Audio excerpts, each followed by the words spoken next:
Hi, this is Martha with Nature Niche. As part of opening this store, I really wanted to do environmental education, so this is the first of our Mondays with Martha.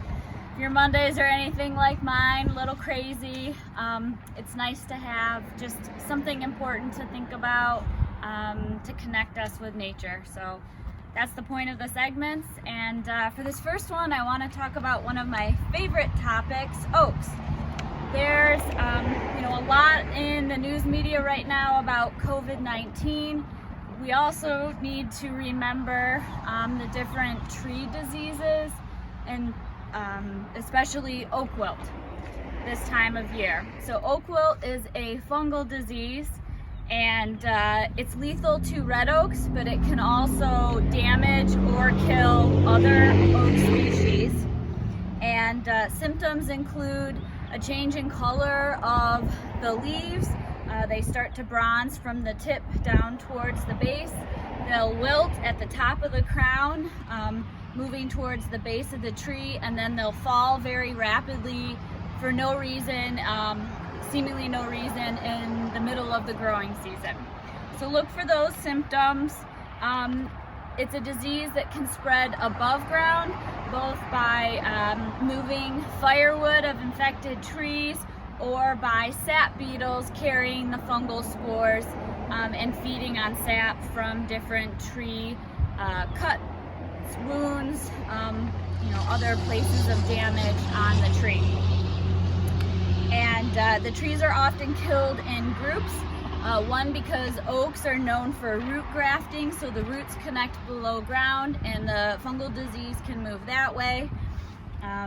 And also by the beetles, feeding, having the spores on them and then feeding around trees in a certain area.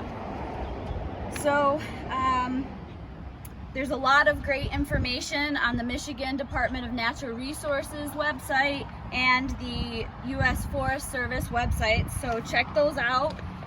This is a pest alert.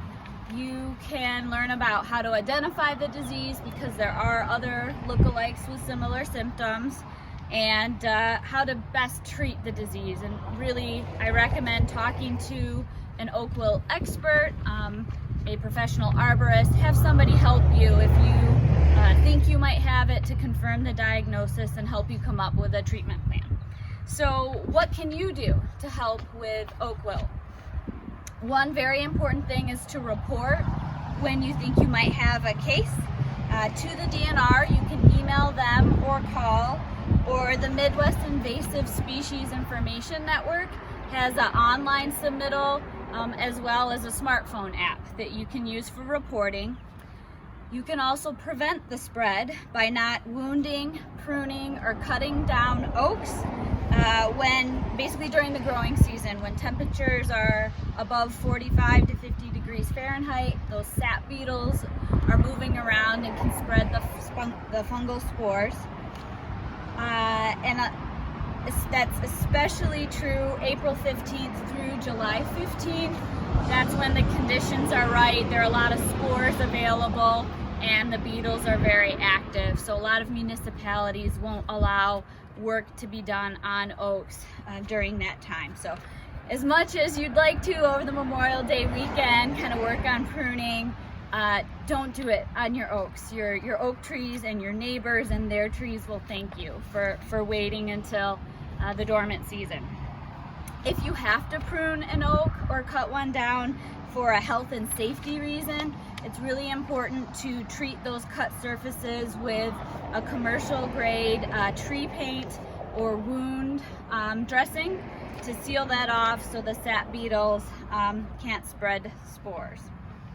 And then don't move firewood. Either get it locally, don't take it to a campsite, don't take it to your other property. Just minimize the movement of firewood.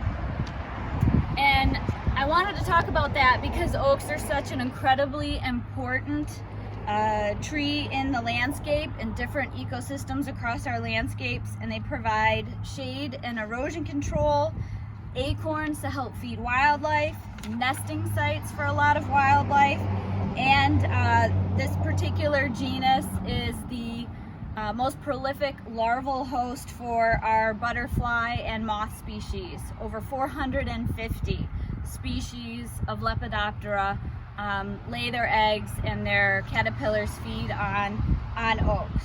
So I have some beautiful ones left from our Trees for Bees, Birds, and Pollinators opening sale. I have white oak, swamp white oak, and northern red oak. So if you're interested, please stop by and see us when we're open again on Tuesday. And I hope you have a happy and safe Memorial Day.